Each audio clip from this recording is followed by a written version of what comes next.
Natural Samoa water, the taste of nature.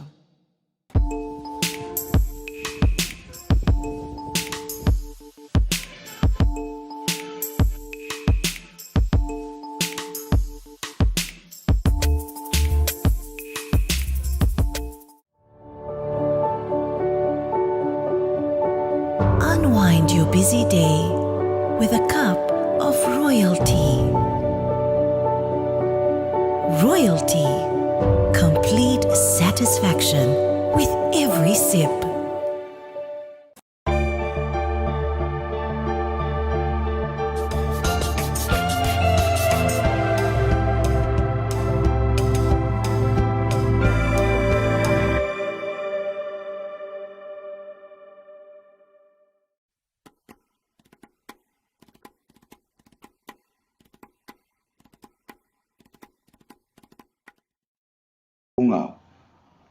Le lau lai na whao tūtu I tua lau le lei.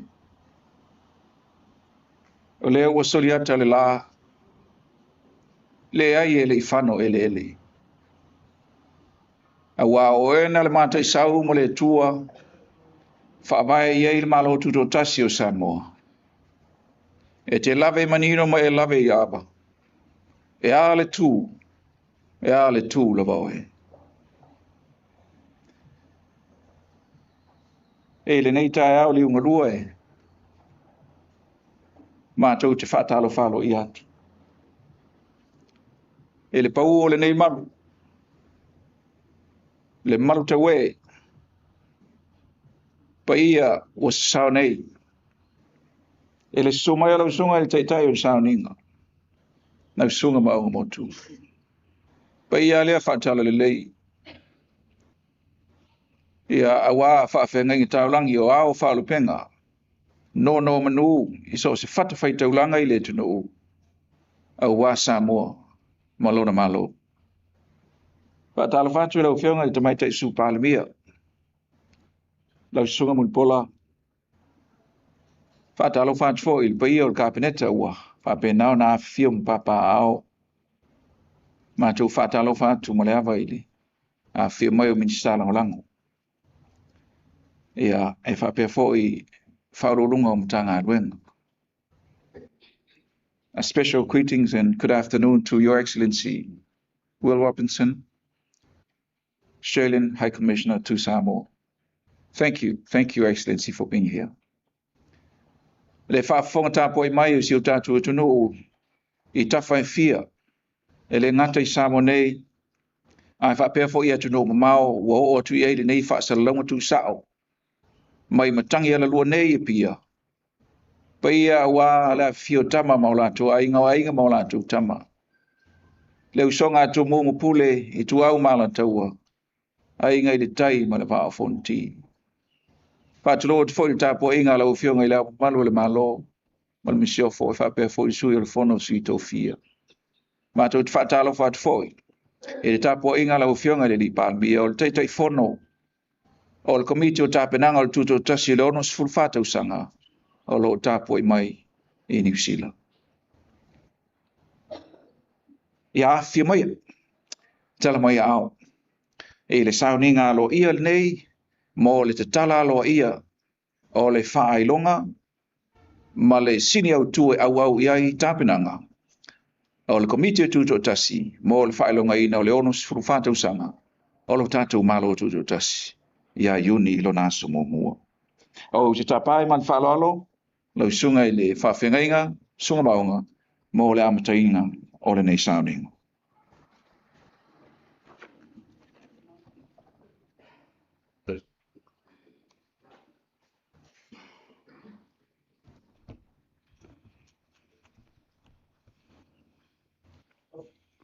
Tātou tāpua I le atua. O nai foi upo lua mo le tuswhaitau aso, o le nei aso o te whaitau ina. Te ina I se wha moe o le malo, mo le tātou o tunu I nei aso. O whionga pa ia ne atua. Pei tai o tau, I o tau wāna no whātu I o whai o tau mo nā tau whiri. Ma ia ngane le atu. Ma ia a vatu tupe no noina. Au ore wha moe se me tasi e au mai. E tele ai lo o tau taui. E a vea foi o tau mo whanau o si esi. Wa o ia le anga manu, ie anga vane. A toa mai a mi o leanga. Ore nei, ia muti vale lo o tau olof. Pe o nā lofo muti vale o lo o tau tama.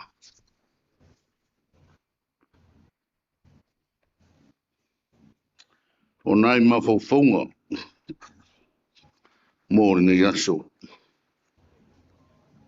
Mō mai rei whai upo e tōresi whumare ono. O te whitawina. O le nei ia muti vale lo o tau alofa. E pei o nā lofa muti vale o lo o tau tama. O le au tuoro iai mō le whaitau ngātu sipai o reni as whai mai. Whaapitoa i ro tātou lava i tu ainga. Whaapitoa i ro tātou lava i tu ainga. Favoring our own kind. Favoring our own kind. Or if I put it to make it easy, favoring our own Samoa. O le vaenga le tusi eno fai tau ina nei nai fai upo e ruai. O le launga e su i le menga launga tasi. Pia no whamatara ina e lau popoto o le tusi pa ia. O lo tua e su ina o le nofo i lalo. Mai tua inga e se o tangata. Le o tau le au tu o le asore nei o le tua inga e tasi. Pe fia la atu nuoro iai i tafutafo Yesu. Wa ta uo le tua inga e tasi. One people, one man. Le anga ua, iai tangata e pule iai tātou uma. O lo tua i Yesu. E anga tutusa le leile la unga rea Yesu. I le mea lango tasi mre la unga Yesu i le maunga. Peo na whamarumina e mātaio. A o luka re whamauina nai whai upuia.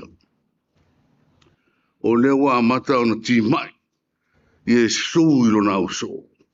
A e mai se rawa re uputa ua lea o ta ua e i la tātou matua o lea lofa muti vale. Ia ro lofa muti vale i tātou. Ia whātusa tusa i lea lofa muti vale o lo tātou ta maore langi.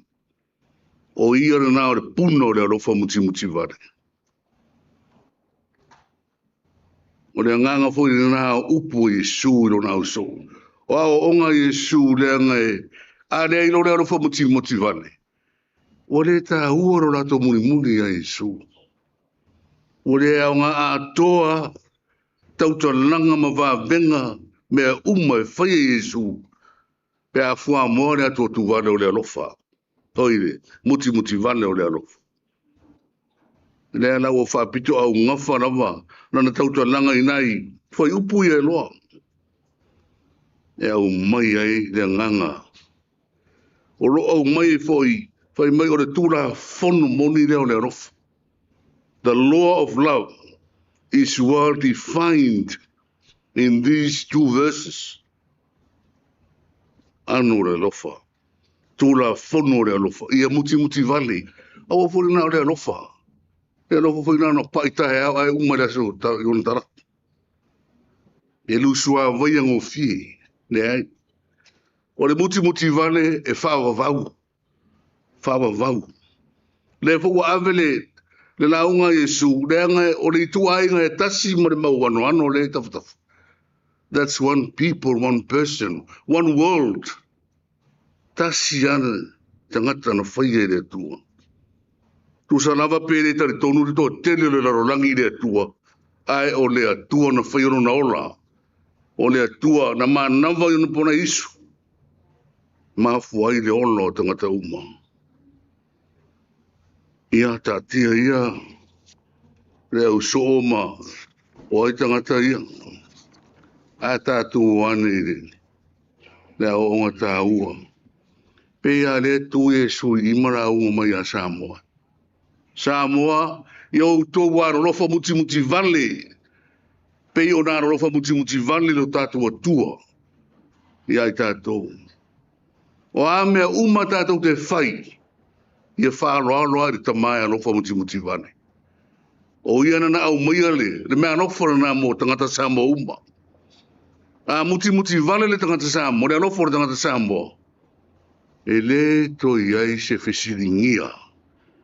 O le wharofoninga e pi ama. Pi toto, pi roto. E le to iai se whetustosi ai. Se whasiunu rima. Se wha iri po ai lea o ai lea. Lea ngangara na o le whailonga. Mana ia le whailonga wao mai. Ia tasi tātou. Se amatanga fou. Tātou a mata ia se amatanga fou. Ora nā tausanga, ma isi tausanga i tu atu. Tātou mawhau fau iai. Na iai ere lofa muti vare. Pele o le fisiringia ere nā o le wharofa ningo me tātou te whai. Sa fua moa. Sa tau mate. Sa whai nei ao tae ao le ai. Lea o toe whamanatu mai lava re tuspa ia. E reo maunga le whamanatu ina. Lea i o re tuspa ia. Ia o tō wāna lofa muti vale. Pei o nā lofa muti vale lo tātou atu. Ia ave la tātou whārano. Tātou maro. Ia tātou wāna lofa muti vale. I lo tātou taita. O e o tō fia. Kapeneta. O le pane mene o sui SS o le pane mene. O i la tōu ne te tauna ave i le tātou whamua. Ia o tātou waro lofo i ai nātou. E mai se le fionga ni pane mea, ma sui pane mea. E le whaingo fie. O nei, o atae au, e o il whavavau. Tōro pūrou. Tau fuafua ino ro tātou maro. O ame atiae. O ame a whawhanga i le tunu. O ame a whatupe i le atina e mare atina. E tangi mai lea, vaenga tangi mai lea vaenga. Ni matua tungu o tātou loto i le whenumi ai o mea. Ai a tātou whanungo tasi. Tasi le leo. Tasi foi whai unga. Ia tātou whaaroano. I le whai longa o au mai. Ai maise o le au tūta ua. O se āmatanga fou. E whau le whaatua.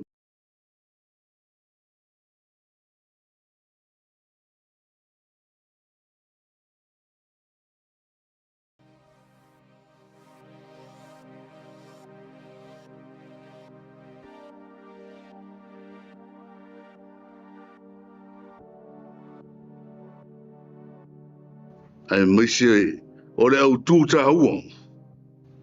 O se āmatanga fou. E whau le whaatua.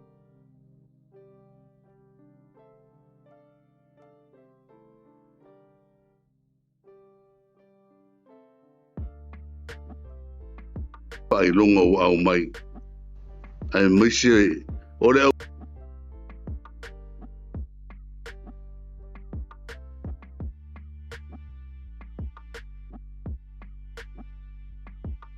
Elo mātou wāno lofa i lau fia. Pei o rea lofa muti vane mai mo i mātou. O le whaawai papa leo o le mātou māwhtanga marau fio. O na mai o le whisoo ino i mātou i meo le rarolangi. Ia whapenao na tu tō i nei au fia. Lau au na pāmia e peo na tāpua i mau mai. Mātou mana tua o iai.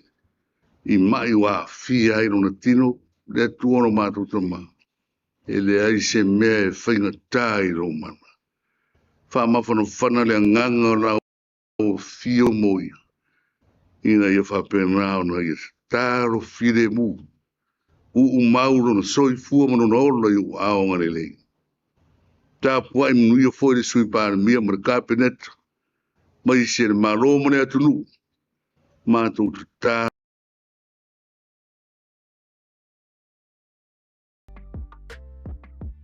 aro i whafu i siro no marosi au wāre teita ingo mātou marone fuafuanga moi mole anga yatu sisi ngā fua ia whapenao nā uria i ni manuia i mātou whamuia mei lau auna whai misui tai tai ni nei vai taim e iairi tō whāma le whaututanga ia te ia anu whangia fwoi le tua le au vāenga o ministama sui minista iairi manuia ma le tō whāpa ia mei lau fio e tō ia ia la tō whai unga whai whamuia i sui uma o le pārmene i ne ia ngāta sitasi o mātou lotu whaatino mea uma i le lofa muti muti vale ona maua lunga na vareo me uma mātou te whai morovi. Whamuia ia Samoa, i ona tafa, mai se ona tua oi. I le ngata i tutono Samoa o eo wha, nongonongo ma mau mai, ia wha manuwi atu i la tō i lo lofa maro.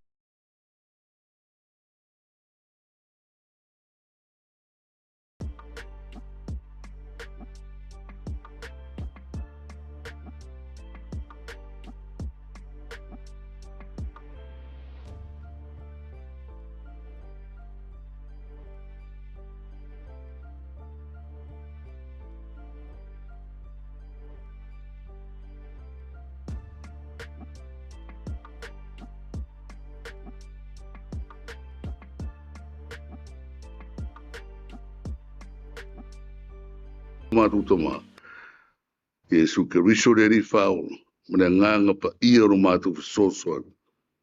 Amen. Amen.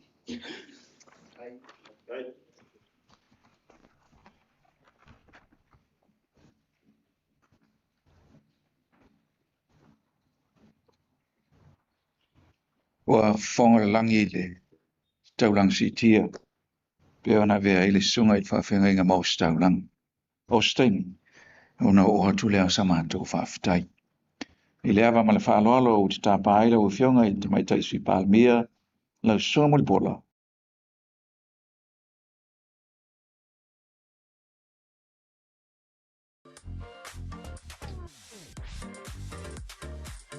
Mo lau sauna, the Honourable Deputy Prime Minister, Honourable Mulipola, for your address.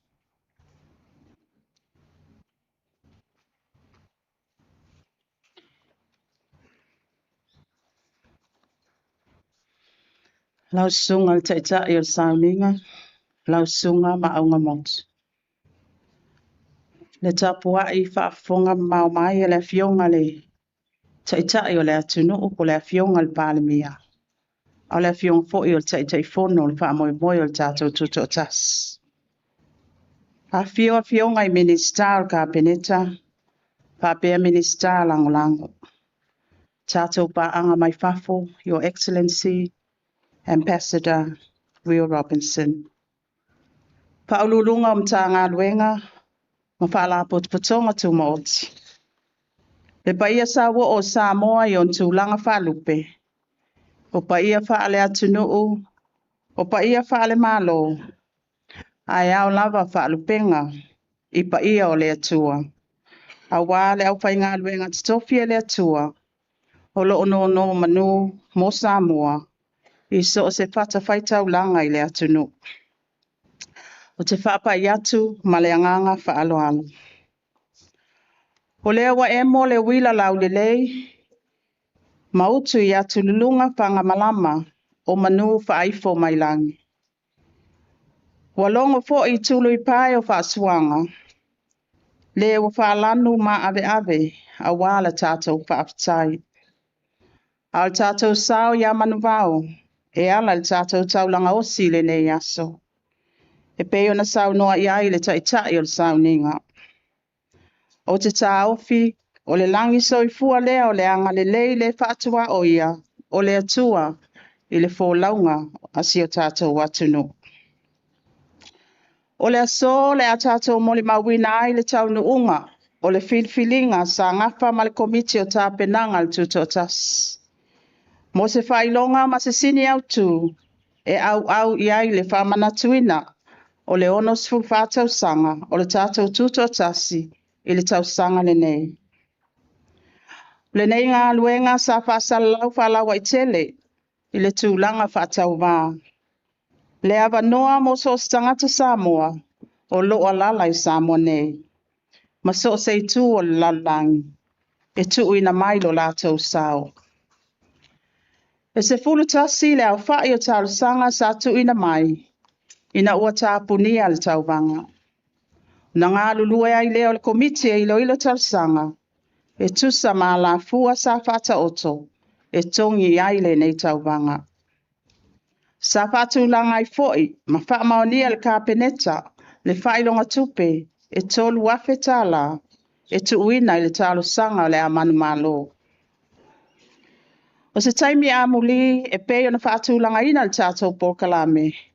Ona whaailoa lea o le whailonga po le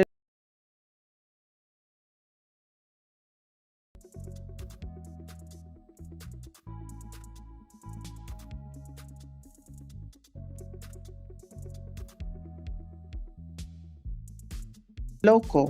Ma le sini au tu. Tua. O loo whaamai ai le tātou mālo tuto tas. O lanu o whaonga ina, o loo atangi ai lanu o le tātou tanga vai. Le fua o le sa o le tonga o Samoa. O le tānoa, iputau ava, pue malto o to'o. O loo a fifi ai le whaataua ina, o tū maanga nu o Samoa. O mamanu o loo whaonga ina i te tono numera ono ma le numera wha. O loo atangi ai whaatufunganga, mato mai ese a Samoa. O na whaiva alofia au, e tūlanga ese ai si o tātou watunu. O wala au tū ia, o loo mamanu ina ai le whailonga, ma taunu uai le filfilinga o le sini au tū, mo le whaamanatu ina o le onos fulwhātau sanga, o le tātou mālo tuto tasi, e whapea, Samoa ua tasi, mo se amatanga fōu. O le wholaunga Samoa, e afua mai le awhi iwa se la onos fulmalua, e iai le taltonunga, ana tātou le wholau, ma le whātua tua i le atua, ma la lafo uma o tātou whaamoemoenga ia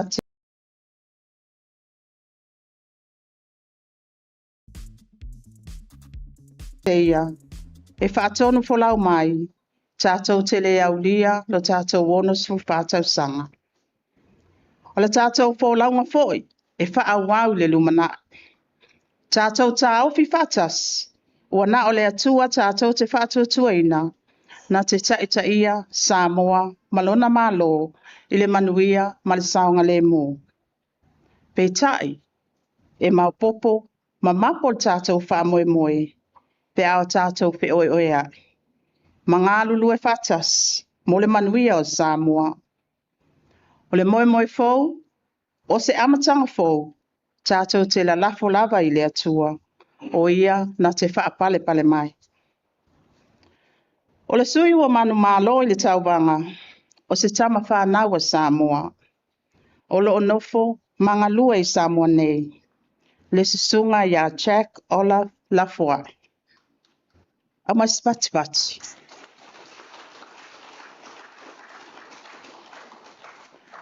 O le tau lea e tolu sful whaon tau sanga, mai le fio anga o tua lii, ma whati tū i sale i moa. E whapetaia fo i lātou uman tau sanga mai, sa mai tau wina le komiti, le tele o le oa ma le sosia, o ma whauwhaunga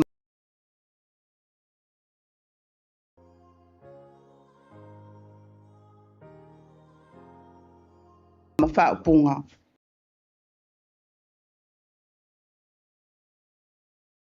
Ona mulmuli ta ia, pe a whai e fia whaonga i nei nisi le nei whailonga, ma le sini au tū, ini tū langa whapisi nisi, poni ba aenga e moomi ai. Ia whiutanga i ma le tātou komiti o tāpe nanga al tuto tasi. Ma o te fia e whaasisi lātu, Ua tatalaina nei le whailonga mo le sini au tū mo le whailonga ina o le ono su whātausanga tātou mālo tutuatasi mo lona whaonga ina. O le nei wha moe ua tamua ai tāpenanga ma polkalame uma ua fofua ina mo le whaamanatuina o le tātou tutuatasi. I whaamania tele le atua i tapua inga maua si o tātou atunu. I whaamania foi le atua i tāpenanga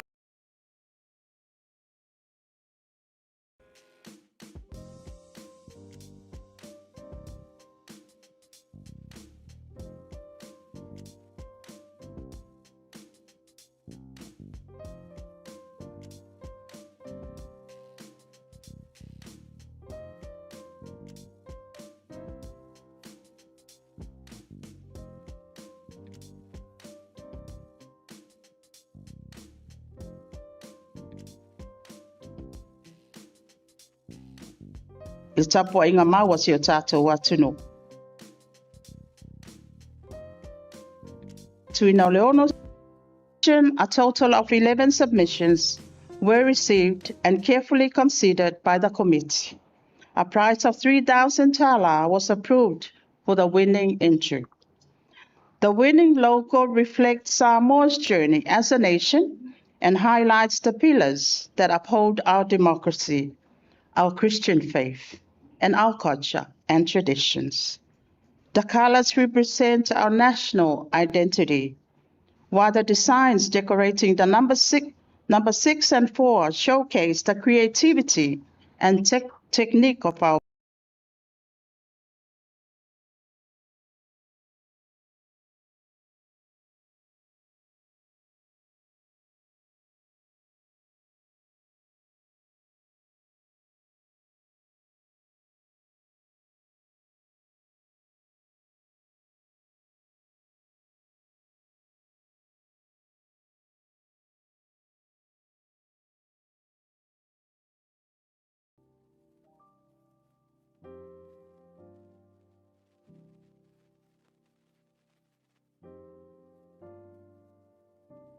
showcase the creativity and technique of our people.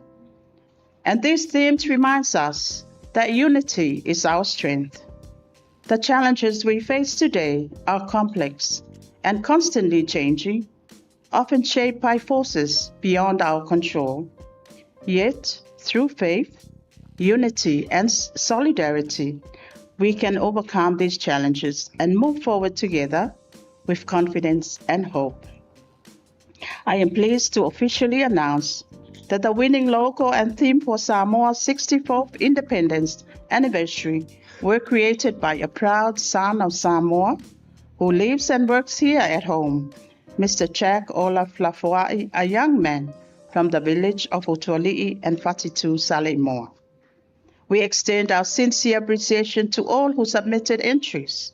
Your creativity and commitment have helped shape these important milestones in our national celebration. The logo and theme are the property of the government and have been officially registered with the Ministry of Commerce, Industry and Labour in accordance with the law.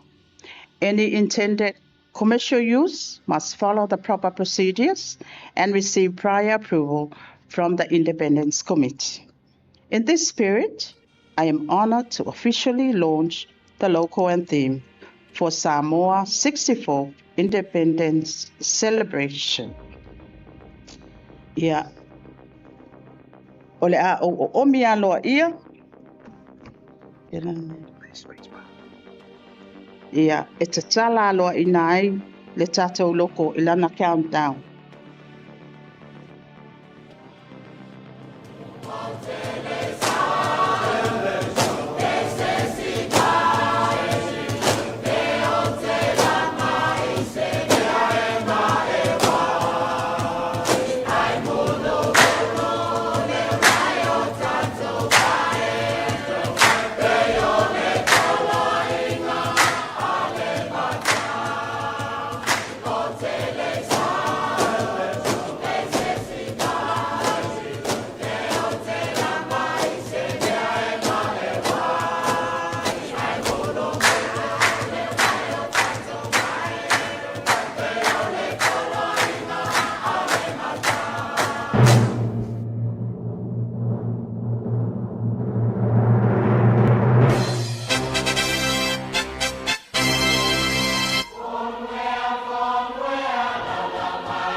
O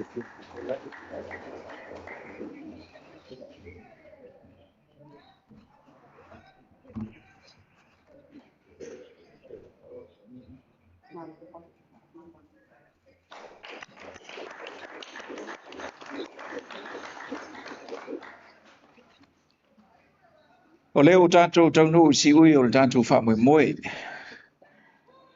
Ia, le pa ia o le sauninga i o tātou taitai, lau whionga te mai tai sui pālamia, pa ia o le kāpeneta, ia e whapea fo, ia minister Nongolango, ma le pa ia o le au fia, whaaftei tele, le whio mai matala mai o ao.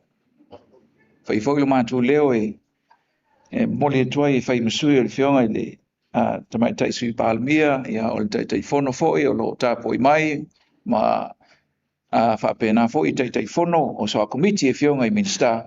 Moli atu sa mātou ngā whawhiri teire lau sunga e whawhingai ngā maunga ia e tusai o le upu fola i le nei tae ao ia lea ua whawhonga le pai o leo fia ia i le upu whamalosi ia e whapea foi ia e le tōm tauina o le whamoemoe o le komiti o tāpenanga i le ono sifuru wha i le nei tausanga ia e whapena foi o manu ia i whaiva o le a tāpena mosi o tātou tunu ia maua pēle utu mai le tua ia ai maise ia o le soifua lau le lei ia wa le whauawina o ngā luenga ia mes foi ia o le fono e kāre sia so whatasi o lo no pia i lau whionga i le whailu tusi ia manuia lau sunga i le whawhengainga ia ua unga fo na tāpena le mea lofa le tātou komiti ia ua whao o atu ia i lau sunga mātou whai ua i lea i le ngang whaaftei tele ia o le aso fo i nei o le aso o le tātou ana pongi ia ua whetau i le lei fola a whaisa e aso i nei aso enjoy your lunch ia ua tāpina ina le tātou committee. Can I especially recognize and thank you, Your Excellency Will Robinson, Shayla's Ambassador to Samoa, and representative from your office for being here. As you saw this afternoon, the creativity from one of the young men who lives and works in Samoa, Mr. Olef, who created the logo for the 64th independence anniversary and also the theme for our celebration. May the Lord continue to guide you and your office as we strive towards the celebration of Samoa's 64th independence celebrations this year. Thank you for being here. Ia, o le whaiunga leo le tātou Paul Kalame, a ele I whaiuina o te tapa, le sunga I whawhinga, I whai ualo ia. Ia mwhapa ia I tātou tau mawha, o nā lorore le tau singa mana whalol, le sunga I whawhinga.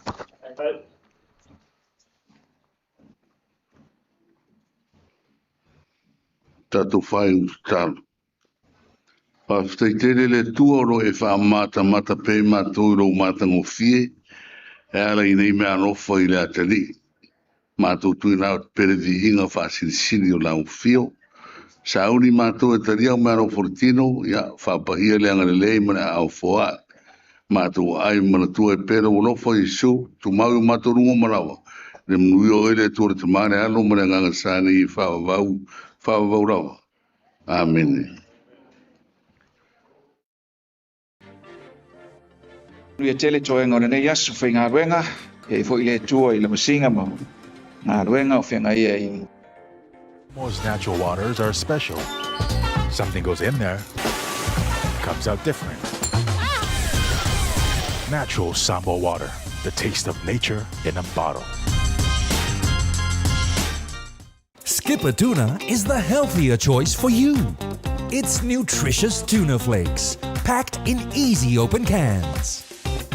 Get hooked on the great taste of Skipper Tuna today.